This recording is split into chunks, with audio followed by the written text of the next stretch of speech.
Buenas noches. En el día de hoy vamos a conversar un punto muy importante que nos hace referencia dentro del proceso de investigación penal, criminal y criminalística, que es el sitio del suceso. Quien se dirige a ustedes es Rommel Garnica.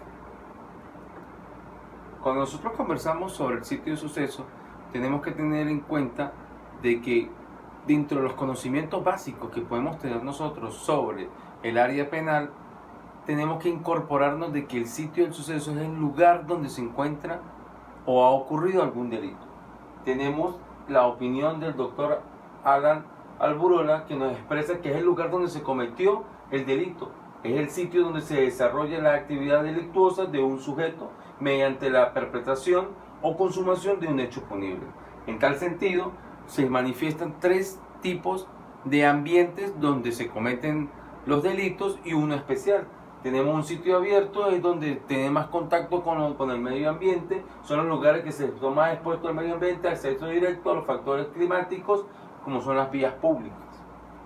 Lo que es un sitio cerrado, lo que no se encuentra, tiene limitaciones al acceso al medio ambiente, tiene limitaciones al acceso público, a los factores ambientales, por ejemplo, lo que son las casas, las viviendas o sitios cerrados. Y lo que es una combinación mixta entre el sitio abierto y el sitio cerrado, y el cerrado con desplazamiento, que es una modalidad en Venezuela, por ejemplo, un avión, un vehículo, un tren o un autobús. Asimismo, tenemos unos principios básicos que se los voy a simplemente señalar, que es concretar el delito, verificar de qué tipo de ambiente ocurrió el delito, aislar el sitio a nivel perimetral, iniciar el proceso de investigación, la formación de cada una, la colección de evidencia, efectuar sus respectivos fijación de evidencia, tratar de no movilizar ni mover ningún tipo de evidencia para que no sea alterado el lugar y desarrollar el respectivo coletaje de cada una de las muestras y evidencias que se recogen.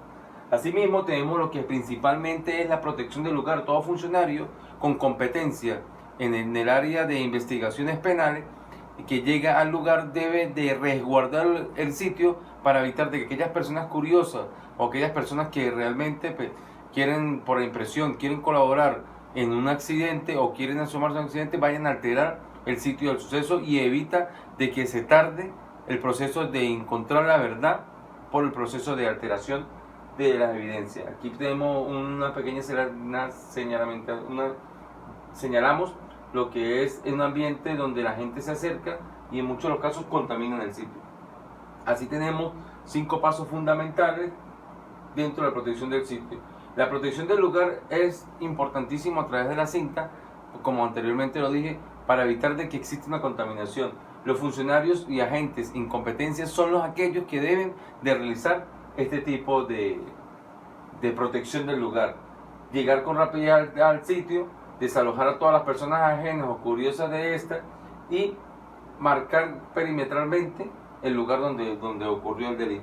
Así tenemos que realizar como funcionario, tenemos que realizar una inspección ocular del lugar, de los ambientes alrededores y de todo lo que se pueda observar como evidencia para solucionar el caso o el delito que ha ocurrido ahí. Tenemos que hacer una medio de fijación, que es establecer un área de paso por el camino y que nos permite a nosotros la recolección de manera exacta de una fijación fotográfica, la fijación planimétrica, porque es importante el señalamiento de cada una de las muestras o evidencias que se encuentran en el sitio del suceso. Aquí tenemos una serie de imágenes que nos hacen señalamiento, cómo se debe de hacer la fijación fotográfica, el señalamiento de cada una de las evidencias y el cuadro perimetral. Asimismo, como paso número 4, una evaluación y preservación del sitio. Se debe realizar una observación amplia del sitio a fin de ubicar los rastros de esto y definir las características fundamentales que nos van a permitir aclarar por qué o la causa del delito ocurrido.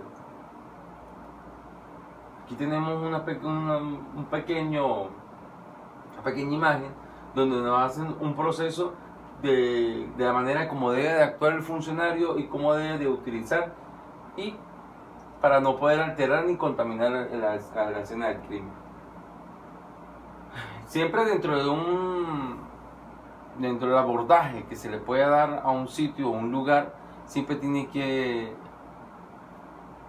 tenemos que ubicar el inicio del proceso de investigación.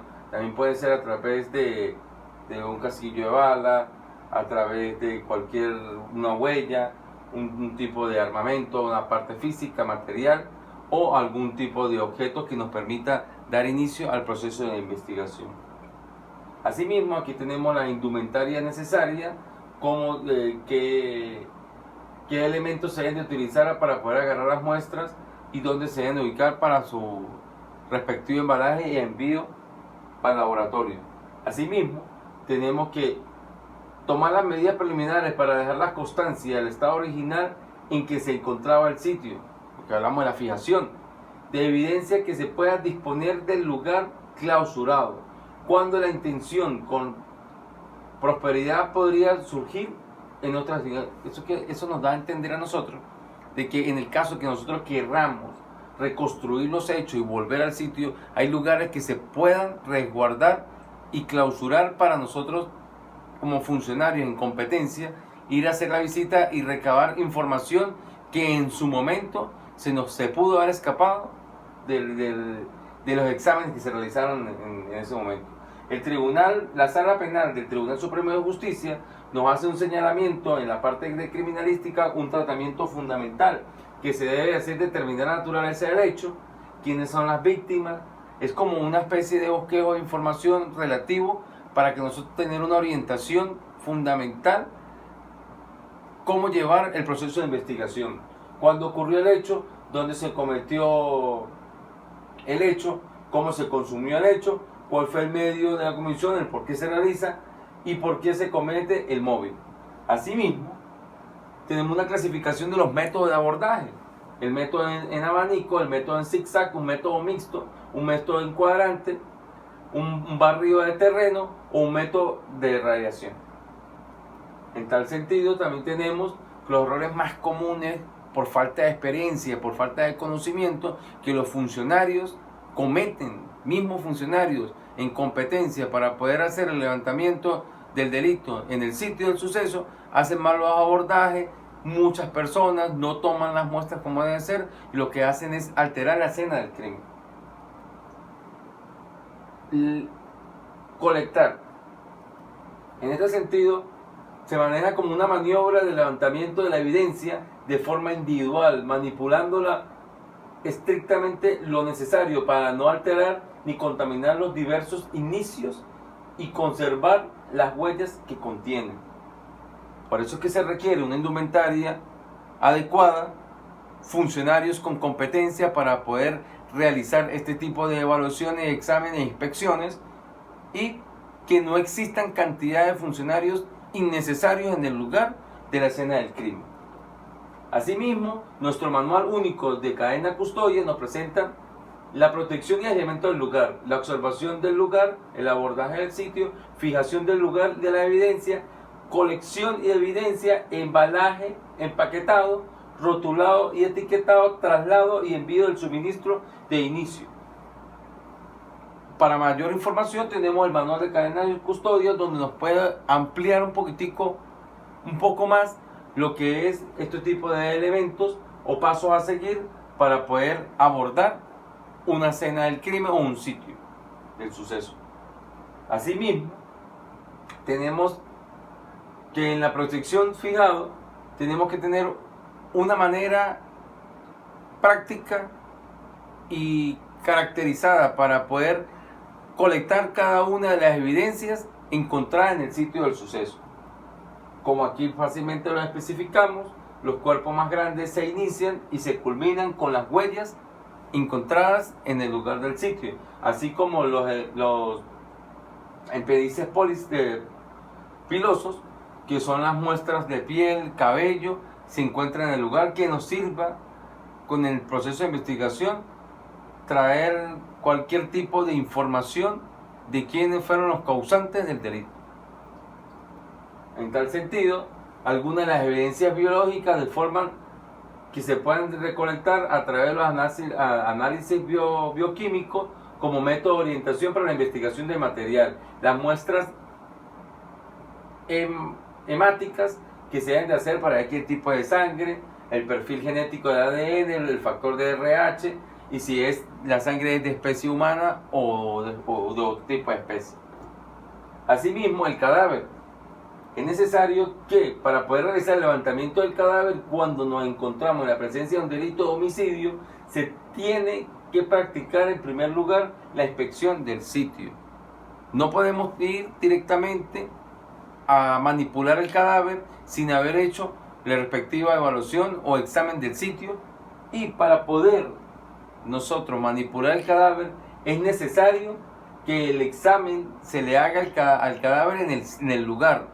Se indica que desde el punto de vista médico es el examen externo del cadáver en el mismo sitio donde se ha encontrado, pero desde el punto de vista jurídico es una inspección ocular especialísima que tiene por objeto establecer la realidad de la muerte, depende de la circunstancia que tuvo lugar el hecho y quiénes fueron los autores, expresados directamente en nuestro Código Orgánico Procesal Penal, el 214, y en el artículo número 88 del Código de Instrucciones Médico Forense.